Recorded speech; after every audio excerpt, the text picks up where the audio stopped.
All right, folks. So I'm a big boxing fan. I watch all the big fights I can.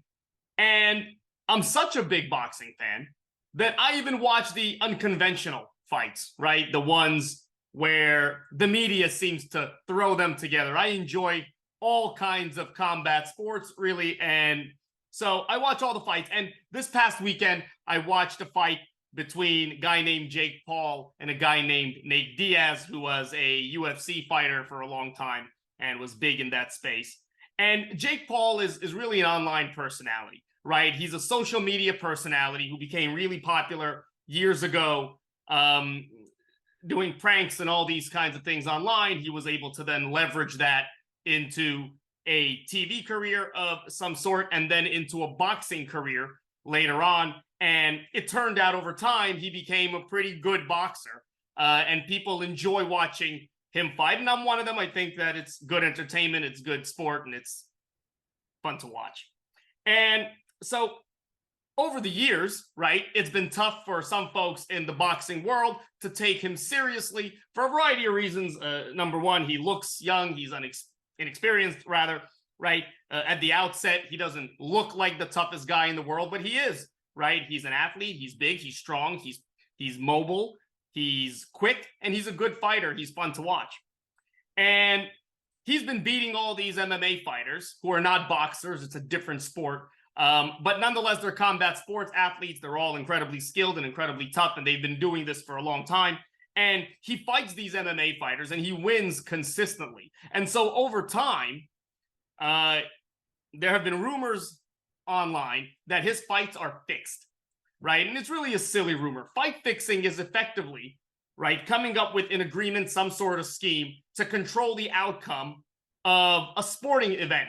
Fight fixing is obviously that in the context of combat sports, and then you can have it in any sport, really. It's been documented over the years and decades, right? Scandals like this over all combat sports and all sports in general, again.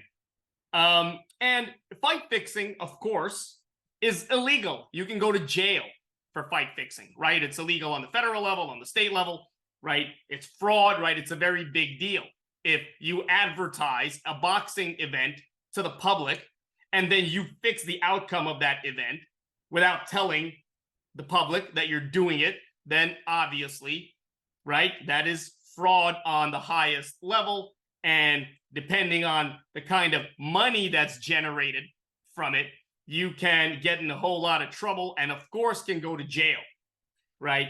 And Jake Paul has a whole lot of money, and he's had money for some time. He's had money irrespective of boxing, right? He's a young kid, and it really makes no sense for him to do any of this, right? Because, again, he's young, and if he's caught, then he can be punished very severely, and the punishments can be incredibly serious. And so when you take that into consideration, it's simply strange to think that he fixes these fights. And when you watch these fights, at least visually, and again, I watch them from a perspective of a fan. I'm not an expert at combat sports. Certainly, these fights don't look fixed. Some of these guys, he's knocked out, and some of the knockouts have been fairly brutal. It's very hard to fix these fights. You're dealing with athletes of enormous integrity, world champions that have devoted and committed their lives to these kinds of things. It would make no sense that anybody would fix a fight like this in any way. And look, falsely claiming that fights are fixed when they're not is also a big deal, right? It can be defamation, right? Making false statements of fact, right, are statements that can lead to a defamation lawsuit, right? In order to win a defamation lawsuit, again, you need a false statement of fact.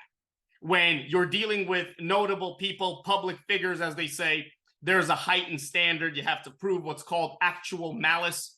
In other words, you have to prove that the person making the statement knew to some degree that the statement was or may be false, right? But certainly any allegations that a fight is fixed that then turn out to be false can lead to a defamation lawsuit. And there are certain types of defamation in which the damages are presumed. In other words, you can win the lawsuit and you don't really have to prove damages in order to recover money. So it's important to keep in mind when having these kinds of discussions that these kinds of discussions impact folks, they impact people, and making these kinds of claims without any basis can be incredibly harmful and hurtful and financially burdensome, right? Because a defamation lawsuit can be expensive to defend. Typically, folks aren't insured for defamation, right? So again, important to keep in mind that fight fixing of any kind, right? Fraudulent, a crime on multiple levels can lead to jail time. And you got to be careful when making these claims and making these allegations with no proof, because doing so can lead to liability, can lead to a lawsuit, can lead to trips to court. And that's all something that folks want to avoid.